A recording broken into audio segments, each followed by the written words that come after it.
अल्हम्दुलिल्लाह हमारा जदीद चिक्स आज 31 दिन का हो चुका है। ये हमारा नीचे वाला शेड है। इसमें हमने 28,000 चूज़ा डाला था। तो हमने टोटल इसको जो वैक्सीनें करवाई हैं वो हमने टोटल 5 वैक्सीनें करवाई हैं। सबसे पहले हमने पहले दिन पर NDIB की इसको स्प्रे और साथ इसको एंडी किल्ड का इंजेक्शन लगवाया जो कि रानीखेत के लिए होता है। फिर हमने 9वें दिन पर इसको गंबोरो IBT की वैक्सीन पिलाई। 15 दिन पर हमने इसको लसोटा की वैक्सीन पिलाई और 24 दिन के ऊपर हमने इसको एंडी क्लोन की वैक्सीन करवाई। याद रखें, जब भी आपने चूज़ा डालना हो वैक्सीन का शेड्यूल बेहतर से बेहतर रखें।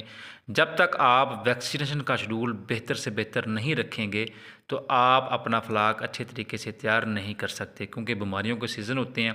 आपकी वैक्सीन ही होती है जो चूज़े को तोहफ़्फ़ देती है, आने वाली बीमारी को रोकती है। अगर बीमारी आ भी जाए, अगर वैक्सीन आपकी अच्छी कंपनी की अच्छे तरीके से की होगी तो बीमारियों के चांसेस कम होते हैं। फिर उसके बाद आपने फ़ीड, हवा, पानी का इसका ख्याल रखना होता है। फ़ीड, हवा, पानी का मतलब ये है कि आपने फ़ीड बर वक्त टाइम से देनी है ताकि इसको वक्फा भी आए, फ़ीड ज़्यादा भी ना हो कम भी ना हो, ताकि ये अपना वज़न और बेहतर से बेहतर एक्टिविटी रखे। अगर पानी की बात की जाए तो पानी में आप जो ज़रूरी कोर्स होते हैं वो लाजम करवाएं। दिन के वक्त गर्मी होती है, ORS, electrolyte, liver tonic, organic acid, इस तरह की चीज़ें दें ताकि ये अपने आप को बेहतर से बेहतर रखे, हाँपे कम, गर्मी कम बनाए।